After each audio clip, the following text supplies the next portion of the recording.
Bonsoir à toutes et à tous. C'est un plaisir et un honneur de présenter la rentrée Rivage ce soir. Et je commence avec vous, Amélie Fonlu. C'est un premier roman.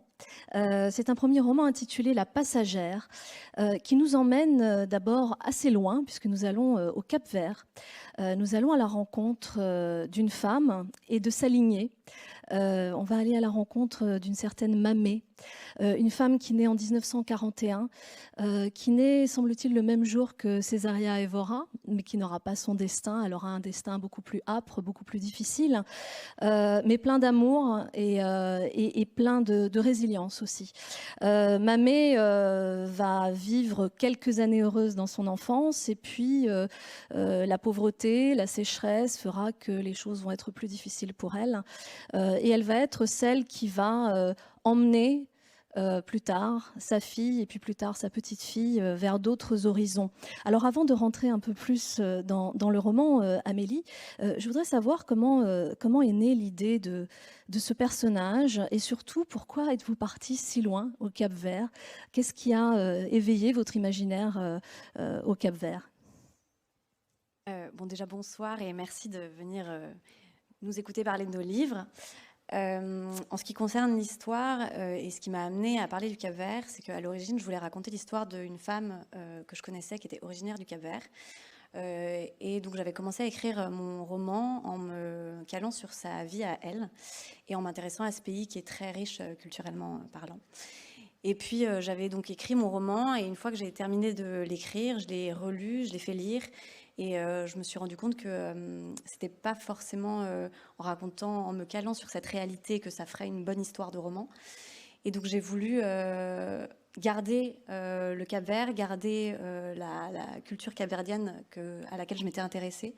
Mais par contre, j'ai changé complètement l'histoire en reprenant des personnages complètement fictifs et en voulant raconter donc l'histoire de ces femmes qui viennent du Cap-Vert et qui migrent en France, mais en inventant des personnages qui étaient le fruit de mon imagination. Voilà. Alors, il y a quelque chose qui semble être comme une malédiction. On verra qu'après, c'est beaucoup plus complexe que cela. Les hommes ne restent pas forcément dans la vie de toutes ces femmes. Mamé va se retrouver seule avec sa fille, et pour qui elle va vouloir un meilleur destin. Elle va vouloir lui faire des études, lui donner une chance. Et elle va quitter le Cap-Vert, vous l'avez dit, d'abord en passant par le Portugal, puis pour arriver enfin en France. Évidemment, on n'apprend rien. La réalité de la migration est autrement plus complexe et brise souvent des rêves. Elle va devoir accepter l'idée que sa fille ne fera peut-être pas les études qu'elle a espérées. Mais surtout, sa fille est porteuse d'une sorte de mal. Elle fait ce qu'on pourrait appeler des crises d'angoisse, pour simplifier, une espèce de terreur qui font qu'elle s'évanouit, qu'elle se sent mal. Elle est porteuse d'une peur qui, semble-t-il, se transmet. Qu'est-ce que c'est que cette peur ? Alors en fait, donc, quand j'ai commencé à reprendre cette histoire, non seulement je voulais parler du Cap-Vert et donc d'une lignée de femmes courageuses, mais je voulais aussi parler de thèmes et y mettre des questionnements qui étaient les miens à cette époque. Donc le premier, c'était à savoir en fait, de quel héritage on reçoit de notre famille et qu'est-ce qu'on garde et qu'est-ce qu'on laisse. Et je voulais aussi parler justement de la peur, parce que quand on reçoit quelque chose de sa famille, on reçoit une culture, on reçoit un bagage qui est culturel, on reçoit beaucoup de choses, mais on peut recevoir aussi des aspects, des traits physiques, et on peut recevoir aussi quelque chose de plus, des ambitions, des peurs, des injonctions. On reçoit beaucoup de choses de sa famille et de la culture dont on vient. Et la peur, parmi tout ça, faisait partie en fait de cette famille-là. Et elle avait reçu ça de sa mère, mais sa mère s'en est affranchie. Elle a voulu partir du Cap-Vert et de manière courageuse. Et donc, sa fille, Reine, elle, en arrivant en France, garde cette peur et elle arrive pas tellement à s'en dégager.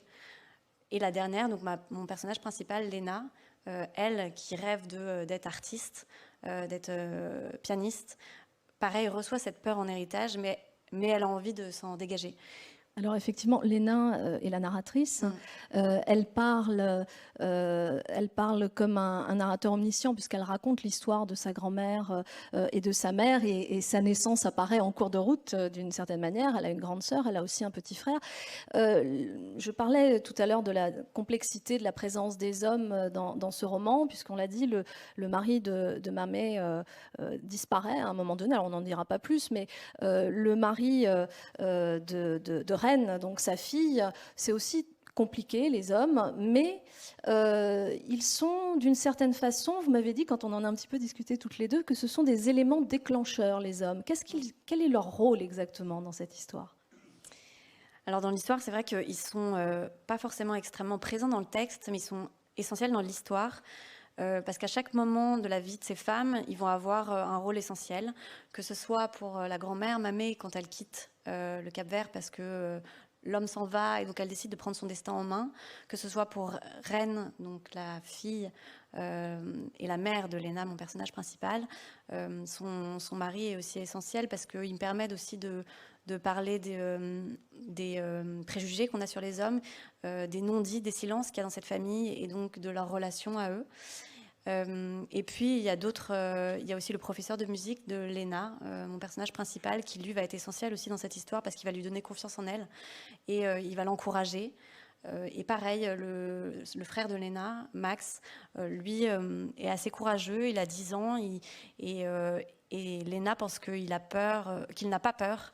Et il va lui montrer que les hommes ont aussi peur, mais ils sont aussi courageux. Donc, les hommes sont assez essentiels pour démontrer certains aspects de l'histoire. Voilà. Alors, Léna, elle a un rapport compliqué à sa mère, qui, semble-t-il, privilégie son fils, Max. Évidemment, c'est plus compliqué que ça. Les relations sont aussi empreintes, vous l'avez dit, de non-dits qui compliquent beaucoup les choses. Et surtout, les rêves de Léna font peur, c'est le cas de le dire. Elle veut être artiste dans un monde où tout a prouvé à Rennes qu'elles n'ont pas le droit de rêver. Or, peut-être que la singularité de Léna, c'est à un moment donné de s'autoriser à rêver, c'est bien ça ? Exactement. En fait, elle pense venir d'une famille qui n'a pas le droit de rêver, qui n'a pas le droit qui doit avoir un travail, un salaire à la fin du mois. Et elle, donc son rêve est inavouable à sa mère, qui vient d'une famille aussi, de sa grand-mère, qui a reçu en héritage justement, il faut se battre, il faut travailler, et puis on n'a pas le droit de s'autoriser à faire au-delà du possible. Et donc le rapport avec sa mère est assez compliqué parce qu'il y a beaucoup de silence, beaucoup de non-dits, et elle pense que sa mère ne serait pas d'accord avec ses rêves. Et donc il y a des rapports assez conflictuels parce qu'il y a ces silences et qu'elles se parlent pas. Enfin, elles ont du mal à communiquer, oui. Alors la musique, c'est aussi une réponse au silence. Léna, elle va tomber amoureuse du piano et de la musique classique en l'occurrence, parce que de la musique, il y en a dans ce livre. J'ai évoqué tout à l'heure la date de naissance de Césaria Évora, la musique capverdienne est présente, mais là, Léna, elle va s'amouracher de la musique classique pour en faire aussi un mode d'expression, encore une fois, comme je le disais, une réponse au silence dans lequel elle a grandi. Alors la musique, c'est vrai, est essentielle dans mon livre parce que déjà au Cap-Vert, elle est essentielle. Avec les mornas, c'est un moyen d'expression au Cap-Vert qui permet d'exprimer la nostalgie, la mélancolie, la joie, cette saudade qui est propre au Cap-Vert. Et puis après, donc, la musique coule dans leurs veines, coule dans les veines de cette famille. Et effectivement, pour Léna, ça va être un moyen de s'émanciper, de s'affranchir. Elle pense, elle veut... Elle, ça sera la musique classique, mais la musique coule dans ses veines et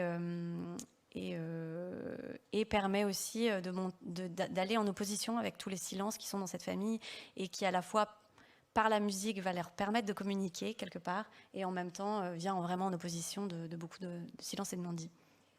Si elle arrive, parce que c'est un roman qui va vers la lumière quand même, qui va vers l'affranchissement, si elle arrive à s'en sortir, parce que c'est pas si simple, je disais tout à l'heure que sa singularité c'est de s'autoriser à rêver, elle s'y autorise pas comme ça du jour au lendemain, elle a beaucoup de doutes, elle a peur justement de s'autoriser. Vous avez évoqué ce professeur de musique, un personnage essentiel, qui est celui qui va, d'une certaine façon, l'autoriser, lui donner le droit de croire qu'elle pourrait faire quelque chose en tant qu'artiste. En fait, oui, son rôle, lui, c'est assez subtil. Il lui montre qu'elle peut avoir confiance en elle sans vraiment la brusquer. Dans toute l'histoire, il s'intéresse à elle, mais et de manière assez particulière. Et c'est vrai que comme elle communique aussi assez difficilement avec son père, il va avoir un regard très... Enfin, son regard va être très important pour cette jeune femme qui, justement, va malgré tout attendre de lui un certain encouragement et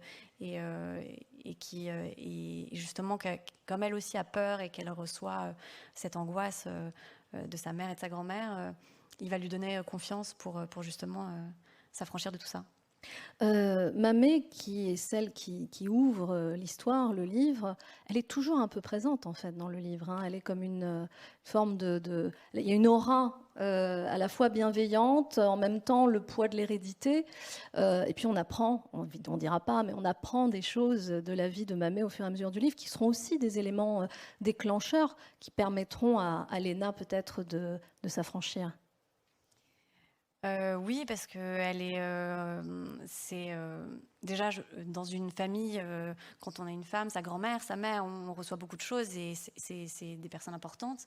Et sa grand-mère les a emmenés en France et les a emmenés par amour en fait pour qu'elles s'en sortent. Elle voyait bien que si elles restaient au Cap-Vert, elles n'auraient pas forcément un destin, enfin le destin qu'elle voulait qu'elles aient. Et donc, pour Léna, qui n'a pas connu sa grand-mère, c'est un peu une figure emblématique. Et elle l'imagine, et effectivement, il y a une certaine force qui vient de cette grand-mère et que Léna a envie aussi de garder. Et qui représente aussi le Cap-Vert, c'est-à-dire le lien avec les origines, n'est-ce pas ? Exactement, parce que sa grand-mère, c'est une partie d'elle, c'est une partie de son héritage, c'est justement ce qu'elle décide malgré tout de garder dans le fait d'avancer. Elle va quand même garder une partie du Cap-Vert et c'est vraiment la question de savoir de tout ce qu'on reçoit, qu'est-ce qu'on garde, qu'est-ce qu'on laisse et qu'est-ce qui fait qu'on est capable de construire une vie qui nous ressemble en fait et sans renier son passé et tout en laissant derrière nous ce qui nous empêche d'avancer en fait. Le titre, La Passagère, vous pouvez nous en dire un mot ? Oui, La Passagère, ça a une symbolique particulière. Donc déjà, c'est Léna, mon personnage principal, parce que dans ce livre, il y a plusieurs passages. Ça symbolise le passage du Cap-Vert en France. Donc ensuite, ça symbolise aussi pour Léna le passage de l'adolescence à l'âge adulte. C'est aussi le passage d'une génération à une autre. Et enfin, c'est plutôt par rapport à mon personnage principal de savoir aussi est-ce que dans sa vie, on est passager ou on est conducteur. Et la réponse est dans le livre pour moi. Eh bien, merci infiniment Amélie Fanlu. La Passagère, c'est votre premier roman et j'espère qu'il y en aura plein d'autres. Merci beaucoup. Merci.